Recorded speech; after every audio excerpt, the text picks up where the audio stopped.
ju thatë e majta dhe e djathta. Se këte ja kam bërë edhe të tjerëve këtë pyetje dhe duhet ta shtjelloj. Mendoni ose në Shqipëri ka të majtë dhe djathtë, ose mendoni që në historinë e Shqipërisë është krijuar e djathta? Po tani varet si e përkufizojmë Sepse të djathtën. Qofse do ta përkufizojmë terma të marrëdhënieve të vjetra social-ekonomike. Sigurisht deri nga lufta e dytë botërore ka pas një djathtë, domethënë, ato pronarët e mëdhenj tokave, çiftligarët apo edhe tregtarët e qyteteve të mëdha, e kanë pas formuar një lloj djathe, megjithëse nuk duhet harruar diçka, e majta dhe e djathta që kanë e djathta si është historia e të djathtës në botë, ku fillon, para revolucionit francez, duhet pas parasysh edhe diçka tjetër. Ato që mbrojshin monarkinë dhe këto latifondistët dhe dojshin shtetin me fenë, me monarkinë dhe rrinin krah djathtë. Të bëjmë një analizë historike. Pastaj ajo që bëri hobin ishte, më fal që po ju pres, ishte revolucioni industrial në Angli. Pra, a e kemi kalu në këto etapa, kur dim që historia jonë është nga një feudalizëm, në komunizëm dhe unë i them, jemi akoma në demokraci. Tani, është e vërtet që rrugtimi historik ka qenë ndryshëm nga i vendeve të përparuara. Ne s'kemi pas as revolucion francez, as revolucion industrial, as në lëvizje të madhe iluministe, ndonse rilindja kombëtare i afrohet disi, nga intelektuale iluminizmit, as reform të madhe fetare. Pra, na mungojnë shumë gjëra, po gjithsesi e majta dhe djathta janë kategori më të gjera, se po morën vetëm përvojën e Anglisë dhe Francës, gjithë bota del jashtë loje pastaj. Historia është komplekse. Ne kemi pas edhe një problem të madh për ta ndarë mirë të majtën dhe djathtën, sepse na ka munguar demokracia ose pluralizmi politik.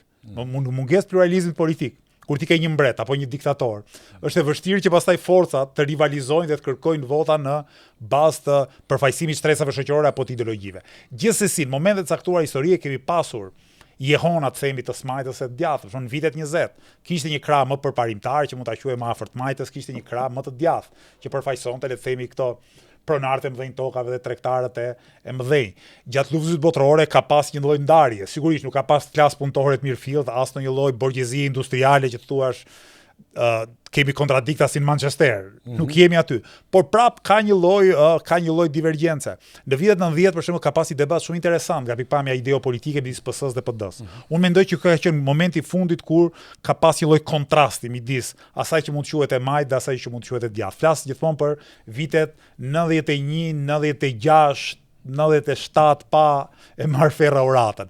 E sigurt është që pas 1997-s, partitë në Shqipëri dal nga dal afrohen, kanë të gjitha të njëjtin program, dhe e pamja social-ekonomie ky program zakonisht karakterizohet brenda neoliberalizmit, pra një rrymë të djathtës ekonomike.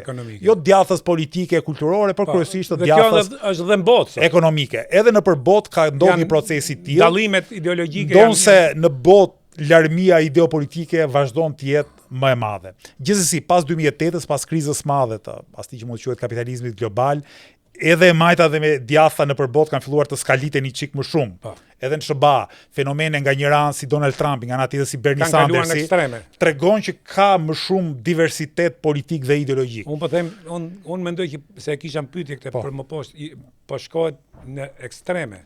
Për arsye të kësaj krize që ndahet një çik më fort e majta dhe djathta, që nuk e di është dojmos i lajm i mirë apo i keq. Nga një pikpamje është lajm i mirë se po diskutohet më shumë për ide. Deri vonë politika ka qenë shumë teknokratike. Të gjithë njëjtin qëllim, të gjithë njëjtin program, edhe hajde konkurrojmë kush ka, si thua, metodën më praktike për të realizuar të njëjtat qëllime. Ndërkohë që politika sot është më edhe në botë, po mendoj dal nga dal edhe në Shqipëri, ka më shumë vend për ide, ka më shumë vend për kontradikta që nuk janë thjesht kontradikta personale, por janë kontradikta të përfaqësimit të stresave ndryshme dhe të ideve. Lëvizja bashkë nga kjo pikpamje po kontribon mjaft në spektrin politik shqiptar, se po flasim për çështje për cilën nuk ka folur askush për 30 ca vite. Për shembull, një nga çështjet tona kryesore është çështja e punës, e punëtorëve, drejtave në punë. Asnjë parti nuk e vret mendjen për këtë gjë. Flasim për kodin e punës, për përmirësimin e kodit të punës, për lehtësimin e organizimit sindikal të punëtorëve. Jemi marrë shumë me pensionistët, me të rinjtë, me shtresën e mesme, pra me çështje që ose nuk janë trajtuar fare ose janë keq trajtuar. Dhe mendoj që po japim një kontribut shumë të mirë në politikën shqiptare, se po shtrojmë çështje për debat.